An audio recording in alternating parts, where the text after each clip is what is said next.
Hello, everyone. I'm John O'Loughlin. Welcome to our Friday live chat, and it's Friday morning here on the East Coast of the United States, about 11:05 a.m. I apologize for starting a little late today, just running a little bit behind, but I'm glad to be here with you, and thanks for joining me. And if you're joining me on Rumble, particularly thankful to you for having subscribed to my Rumble channel, and make sure that if you can spread the word that we are going to be leaving YouTube at some point.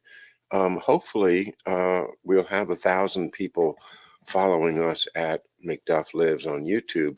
I mean, on on Rumble before we have to make a decision about YouTube. But really, we've had it with YouTube. We're just staying here on YouTube because of the number of subscribers that probably will not be aware yet that what's going on.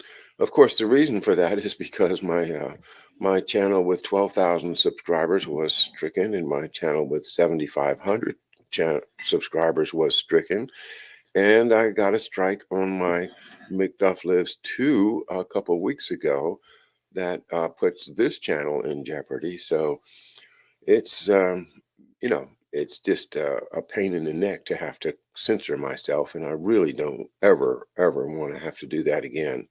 So once we get to 1,000, I'm going to cut the cord with YouTube, and I'm looking forward to it.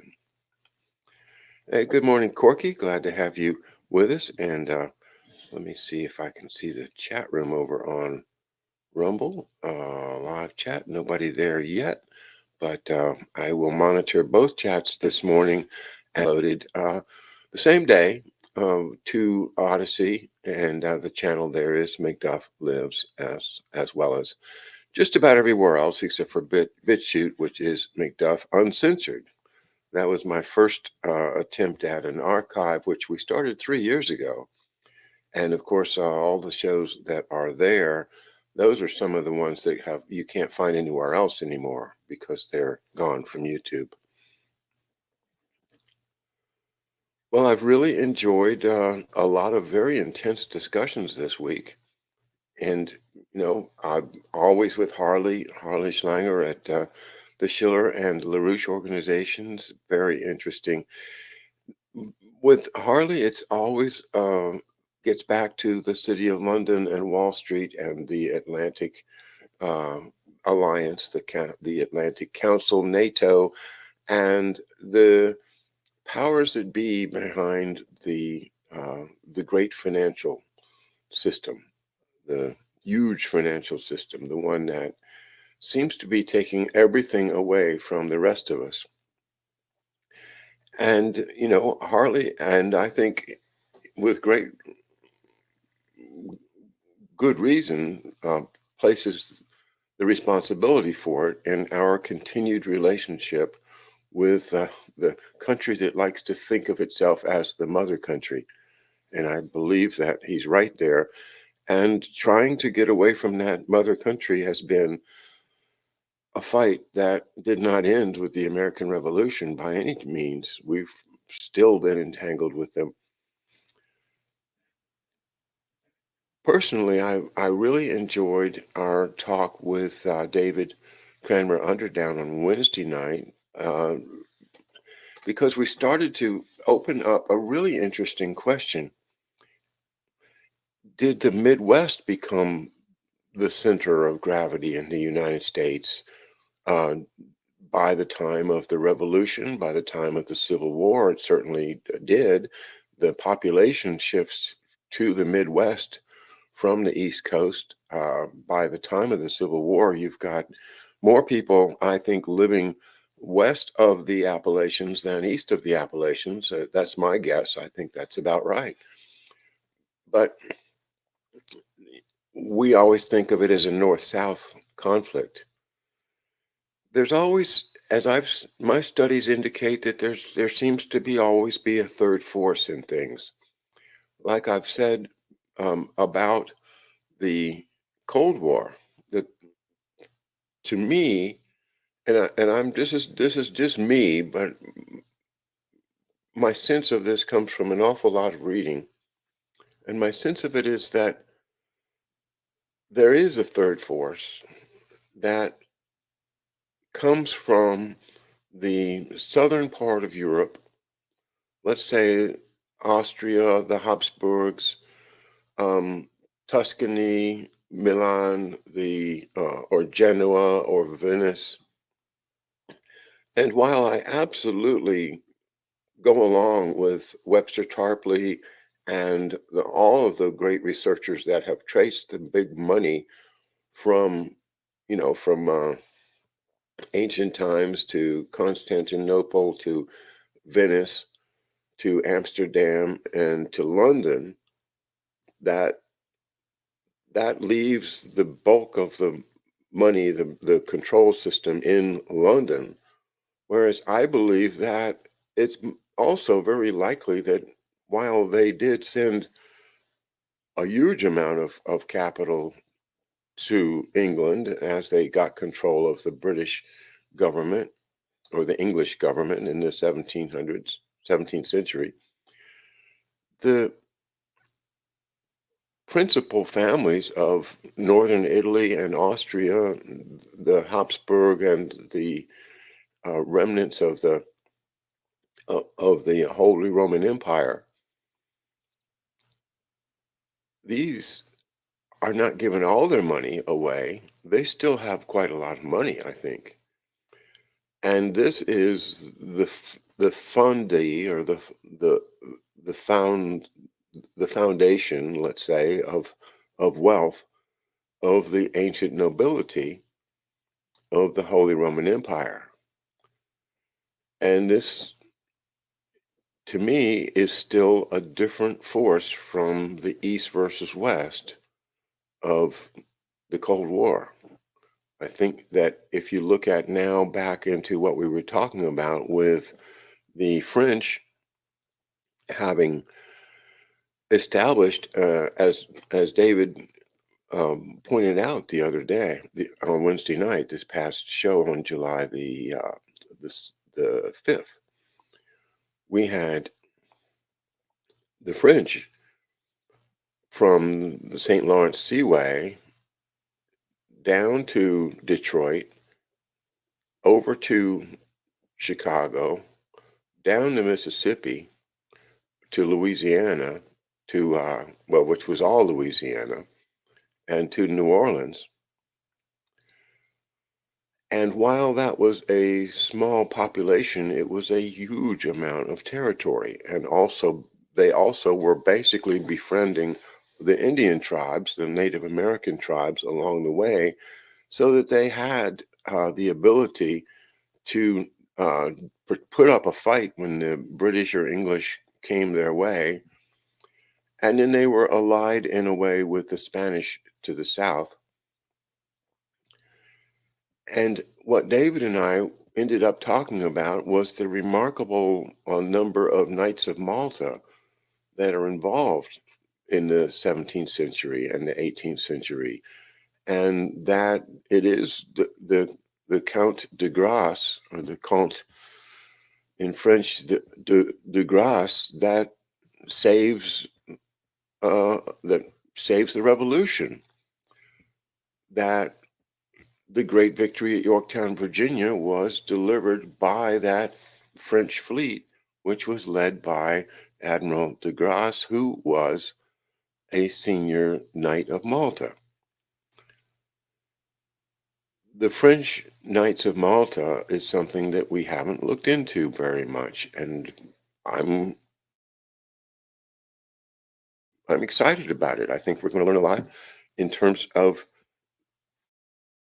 secret stuff that was going on in the early and mid 18th century and the beginning of the 19th century involving this rather secret but rather powerful organization, which from time to time had fleets, even had owned some of the islands in the Caribbean.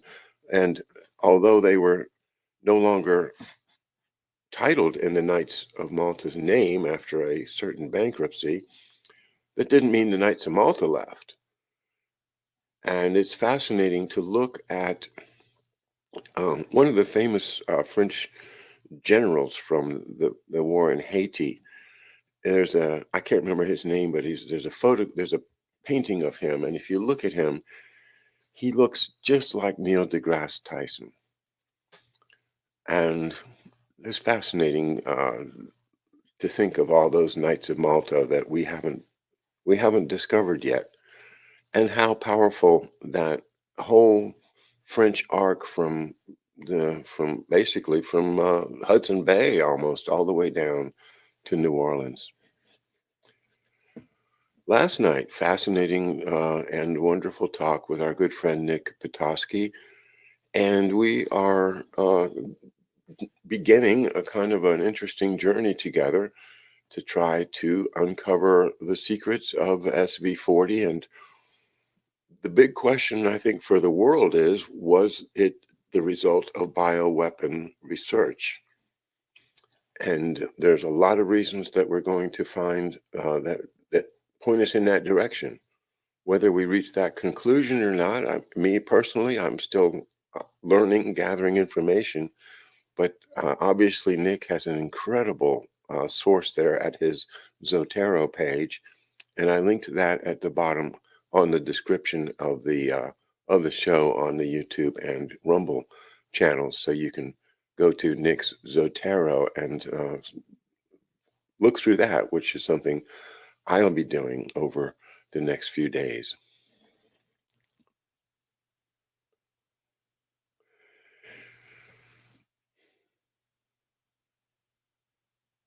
Well, let me say hi to folks. Hello, Corky Eek to you, and Eek Eek Eek to everybody. Pete Ross is here. Hi, Pete. And Mobster. Hello, Mobster. Go West, young man. Yeah. Wasn't that Horace Greeley that said that? Good morning, Donald and Freedom. And see if anybody's checked in over at the. Nope, nobody on Rumble, but that's fine. We had a very lively Rumble chat last night, and I'm so glad to see the folks starting up the chat over there, because when YouTube is gone, that will be the chat room. So we're at 450 followers now. When we get to 1,000, well, that's when I'm going to cut the cord.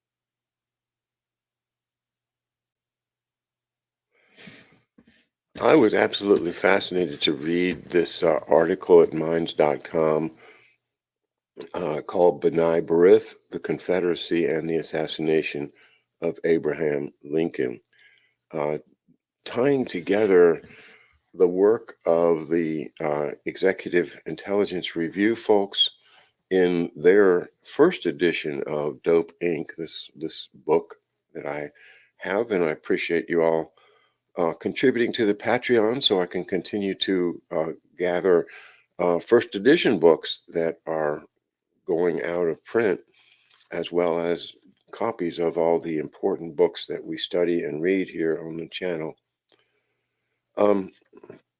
This book, Dope Inc., is now out in new editions, but the first edition has got an incredible amount of information that ties to the British intelligence service under Lord Palmerston in the first half of the 19th century.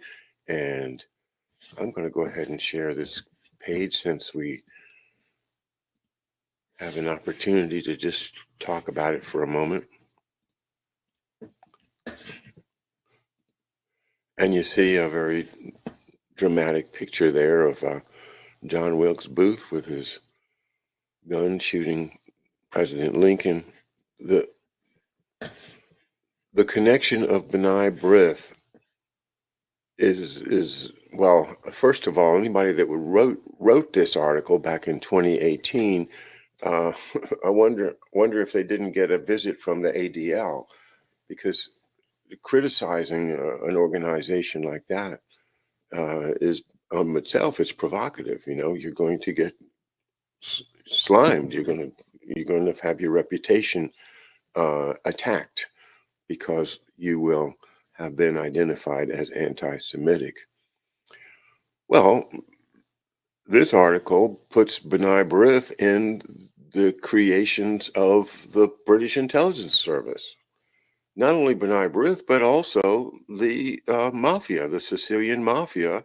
And he places, instead of Sicilian mafia starting in Chicago or New York, it started way back in the first half of the 19th century in New Orleans, Louisiana. And how do these things get started? How does that appear? Well, Louisiana was never really on board with the whole Anglo-Saxon, um, you know, um, patriot thing from New England and Virginia. The combination of really different flavors of British rooted people that are aware of and fighting for individual rights. Louisiana is not a place that's going to generate fighters for individual rights because it's French or Spanish, and either one are ruled by a king. And so you don't have individual rights when you are ruled by a king. No, it's as simple as that. The king owns you. The king owns you. You owe service to the king. And if you do something the king doesn't like, he can do whatever he wants to with you because the king can do no wrong because they're sitting there because of God put them on the throne. And if you live in a kingdom, that's what you have to believe. That's the official narrative. So in Louisiana, they would not be rebelling against the British, they'd be rebelling against the French. But they didn't because their culture was really based upon the French and old British manorial system. The idea of everybody is part of some agricultural entity. In the English style, it's called a manor. In French, I can't remember the French word for it, but it's the same idea. And there's a lord of the manor, a person that is the owner or the person that owns it through the next person up the pyramid. And it's a pyramid scheme of ownership and use of the property. And you have peasants, and the peasants grow the grain or the tobacco or the cotton or whatever they're growing, and they give a certain percentage of it, 10% to the big guy. And that is the old system. Most people are peasants. Some people are overseers. Some people are the landowners, and some people own the whole county. But it all comes back to the original owner of everything, which is the king. King of France, the King of England, the King of Spain. And that is not a system that is friendly to individual rights in any way. So America, having adopted individual rights through the Bill of Rights in 1787, is a huge threat to these people. They don't want individual rights. They want serfs. They want slaves. They want overseers. They want managers. They want servitors, to give it Professor Hamamoto's excellent word. And that is the system, the old imperial, monarchical, European, feudal system imposed on 99% of the people of the country. So this article, Abraham Lincoln, a Jewish wet job. Yeah, you got to read it because it ties in not only the B'nai B'rith, but the mafia, and get this, the Knights of the Golden Circle.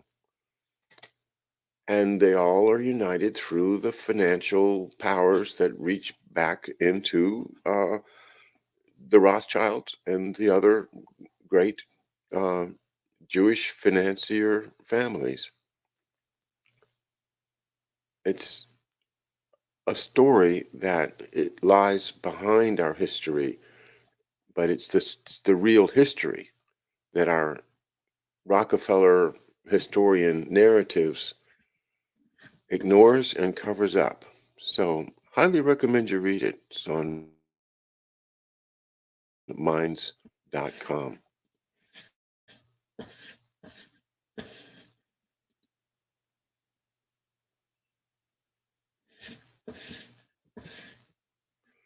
All right, let's see. We got a number of new people in the chat room. I'll say hello.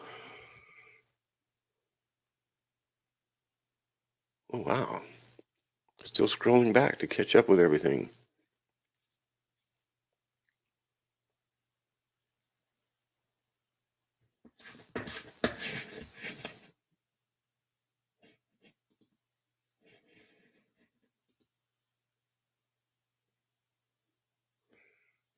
Asandia Waves is here. Hello, Asandia.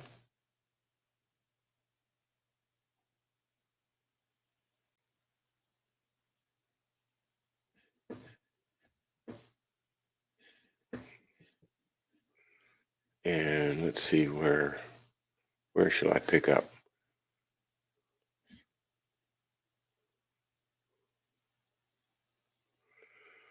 Michael H., what a nice thing to say. See if we can get that on the screen. John brings past forward with laser critical analysis of history. Thank you. That's what I'm trying to do. Critical analysis is necessary to get through the bullshit. Hello, Christy. Hello. Good to have you back. And Corky says, part of what happened, history past actuals is lost intentionally and unintentionally. True. But lost, stolen, and stolen nonetheless agree. That whole lost and stolen and hidden thing is, that's also applicable to our medical information, isn't it? And the history of how certain things get into our bloodstream is exactly what I've been talking about. And how does certain SV40 get into my human genome? I don't want to be a monkey, you know? Oh, gosh. During the era of the 20s and 30s, when people were talking about the famous Scopes monkey trial, right? And there was a very, very popular entertainer named Uncle Dave Macon, and he wrote a song, and it was one of his big hits. Um, and it went. The lyrics were really quite funny. It was something like this.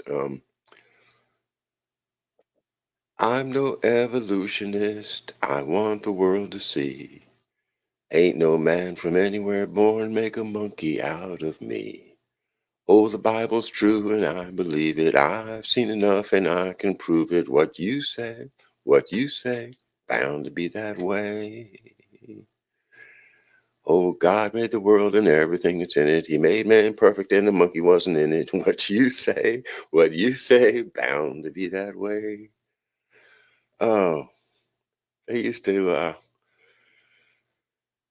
he was a banjo player and a great, one of those just terrific entertainers, somebody that once he's on stage, everybody shuts up and listens to whatever he has to say. His name is Uncle Dave Macon, and he wrote a song about no monkeys in me.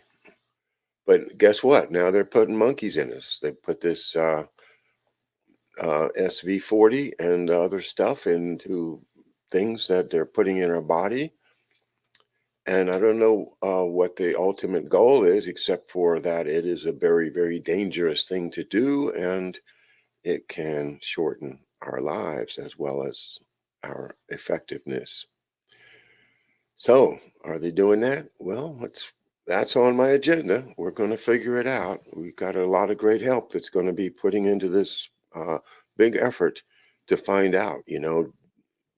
Did Well, for instance, I'd like to know, do I have SV40? Was I one of the ones that got those SV40 sugar cubes? Maybe I got one that didn't have SV40, but I still got prostate cancer. If that's true, that's important information too, isn't it?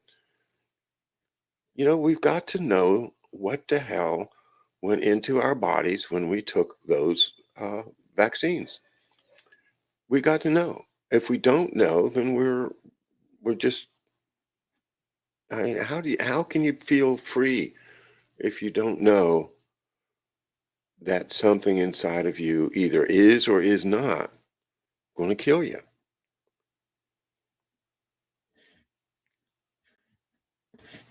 So we're working on it, and I'm a fighter. I'm going to fight this both physically and mentally the best that I possibly can. And we are going to learn something. Whatever we do, it's going to be enlightening. I promise you. McDuff Lives is a serious, serious effort, to show what happened to my dad, what happens to our country, what happens to our freedoms, what happened to our lives.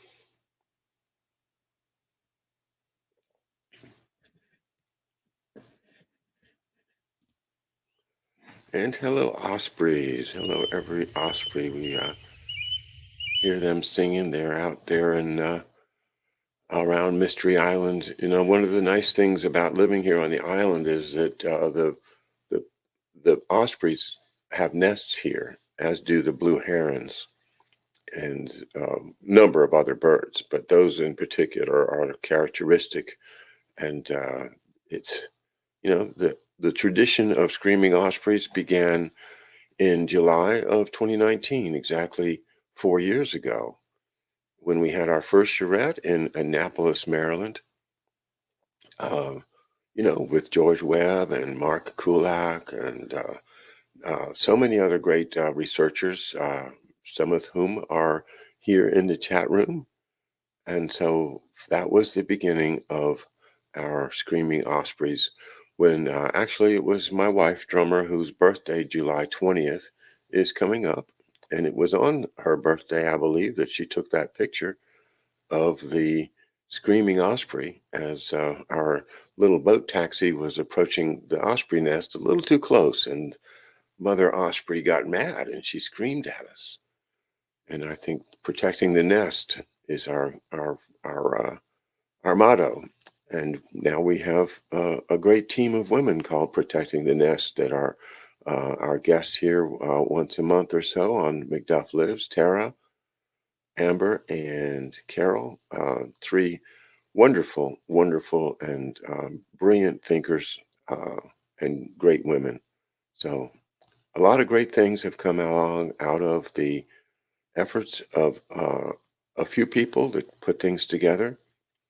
And again, my wife, drummer, she was very helpful in doing the logistics, putting together the hotels and the boat trip and all of the other great stuff we did.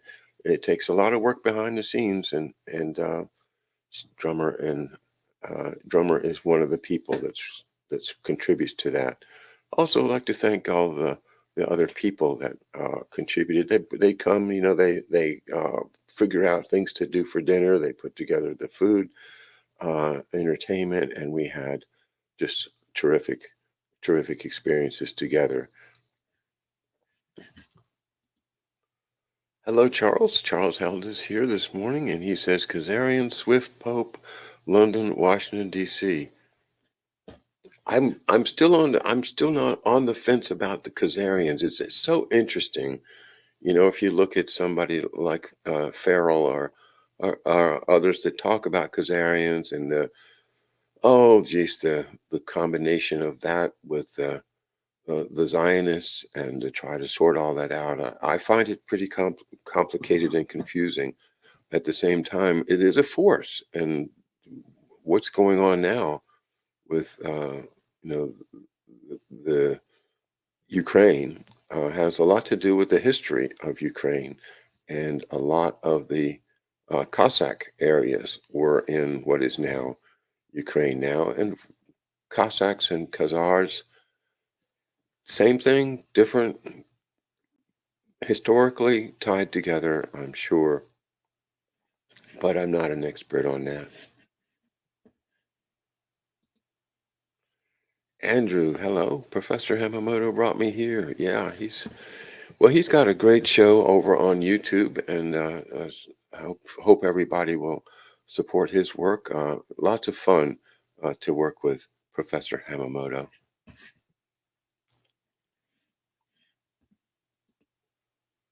Hello, Taz. If you want to know who rules over you, look at who you are not allowed to criticize, and that's why I really think that Harley and the Shriller people are right, that it is the British, because it, it even though I know it was the COVID stuff that cost me my channels, it was also whenever I would say Prince Philip and talk about the fact that I perceive numerous reasons to associate Prince Philip with COVID. And I've explained many times what happened to me when maybe 2 years ago I was on my main channel and I was doing a show on the 2012 London Olympics and the opening ceremony, and how Prince Philip and Queen Elizabeth were the MCs of it. And then I started talking about the what appears to be the virus coming out, and i- immediately my show was taken down. It's not like they censored it later and or sent me one of those notes that you got to strike and we're taking your show down. No, it came down immediately in the middle of my show, about 15 or 20 minutes into the show. It just disappeared from the air. And that is an active, somebody on YouTube actively pushing the button saying, nope, we're not going to let that come out. So I think that the answer is, that they still want to be the king. They still want to be the emperors of the British Empire. And they probably think of it in their own minds as, yes, we still are. We still are running things. And we're not going to let some McDuff channel criticize us.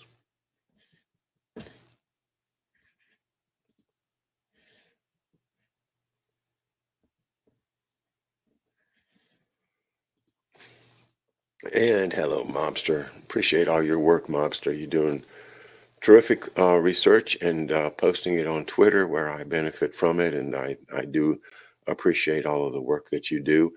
And someday, if you feel like it, we'll get you on the show. I'd enjoy interviewing you directly. But not everybody wants to be a public figure, and I understand that too. Anyway, after the British captured Quebec, they spent a decade deporting French from Nova Scotia to Louisiana. Yes, and how interesting, isn't that interesting too? When you think about it, it sounds almost like what the Americans did to Vietnam when they deported hundreds of thousands of North Vietnamese, generally Catholics who participated in the French culture of North Vietnam. What is it, 1,000 miles south, for 800 miles, a long way down south, and just dumped them into the deltas of South Vietnam, a Buddhist area that has nothing to do with Catholics and nothing to do with the culture of Hanoi. And these people were dumped there with nothing. And their government, the South Vietnamese government, didn't support them. So they were like they were practically forced to become the Viet Cong. It was like, it was like, but transporting, hundreds of thousands of people from one culture to another is what happened with the Cajuns, because they're living up in the Canadian culture in a place that was called Acadia, and that is where Nova Scotia is now. And right, just parts of Quebec, but the very eastern seaboard of Canada down towards Maine is a place called Nova Scotia now. It used to be called Acadia. And when the British defeated the French, or they settled what was called Queen Anne's War, and this happened in the 1710s, I'd say about 1713 or 14, the, as a result of that treaty, France gave that territory to Great Britain. And rather than absorbing the French uh, culture that was there, they just put them all on ships and sent them south. Very much like what Ted Shackley did to the Vietnamese people. Well, they sent all of these guys south into Louisiana. And of course, Louisiana was already an established culture, as I described before, the French culture, the manorial system, the land uh, uh, given out in order to create plantation type uh,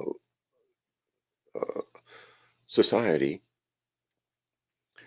The upper class there were the Creoles, and there was a kind of a middle class, and then there were the Indians and the servants and the former Spanish people,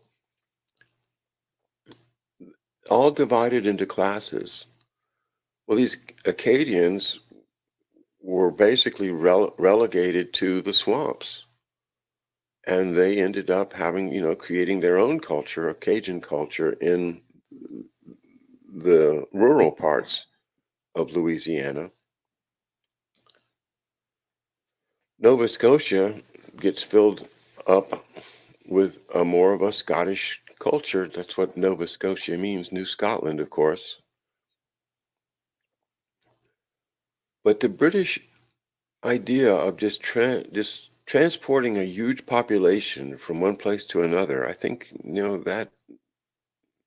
that resonates very much with what we did, our government did to the Vietnamese.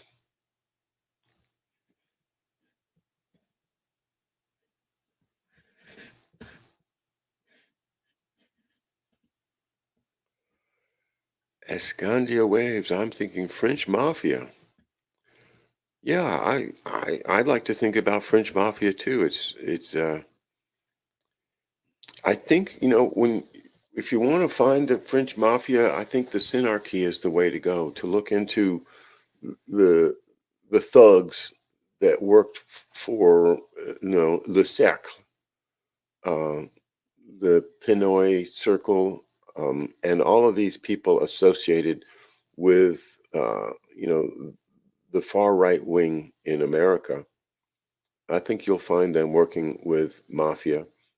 Also, of course, the OAS. If you look into the OAS and the Algerian Civil War, and their attempts to assassinate de Gaulle, the French mafia, Corsican mafia, is probably a, a, a more fruitful term to search for, because that Corsican mafia ends up controlling Marseille in France, and that big port, is still, one of the world's most important drug ports.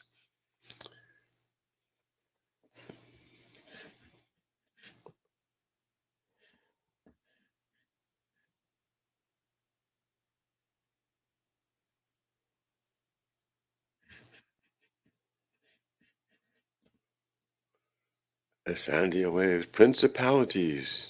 That's right. That's, of course, resonant from St. Paul.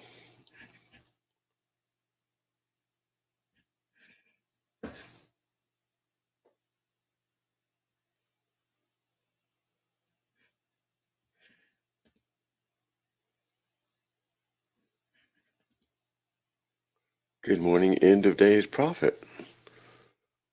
Um, End of days prophet sounds like Armageddon. Good morning, John and Ospreys. Currently drinking coffee and figuring out to add coolant to my vehicle while listening. Yeah. Yeah, I haven't had to do that in decades. I remember doing it all the time when I had these, I had a 64 Rambler American, and boy, did that thing overheat. And how many times I changed the water pump on that sucker. But don't have to do that in the cars I have now. I don't know if I could confidently do that myself either.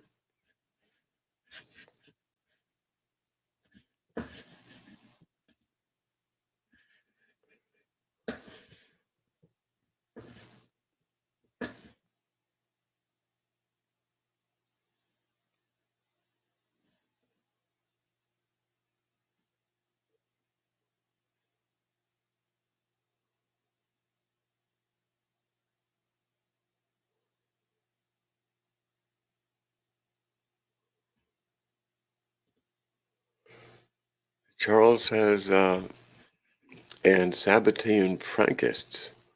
Yeah, and Bill Taylor's going to be back with us soon. We'll talk about the Sabbatean Frankists with him. The more I was shocked when I realized that was huge, and is huge, and how closely the idea of the Frankists are to the Calvinists. And I start to mesh them all together somewhere back in the 1400s, right? And think, all of this stuff, these are different roots, different branches of the same tree. The Frankists, you know, the crazy Calvinists, the Jesuits, and then all the Rosicrucians and the secret societies, the Kabbalists. They all seem to have, not only secrecy, which is, the big thing, the smelly robes oaths, we put on our smelly robes and swear we won't ever betray each other. And if you do, I want you to do something horrible to me, like you did to Muammar Gaddafi with that sword. So do something terrible, terrible to me, awful to me, if I ever break my oath. Those smelly robe oaths, that's what they have in common. And, they do something weird or sexual or, or just horrible, you know, commit murder. And then they've got you. They've got you killing somebody or doing something equally horrible, then no, you're going to do what they say. And boy, I think everybody that's reached high office in this country, in Europe, in everywhere. I exclude nowhere. Anybody in high office in any of the major countries, let's let Africa and other places off the hook, but the major countries, the leading countries of the world, the people that are allowed to get into the upper offices, they've all got to have been blackmailed in some way or another. All of them. And so we are living in a world that is controlled from behind a curtain where the people pull the strings of the blackmailed puppets and create the world that the people behind the curtain want to see. And we don't have a voice in that. There are no bills of rights in their world.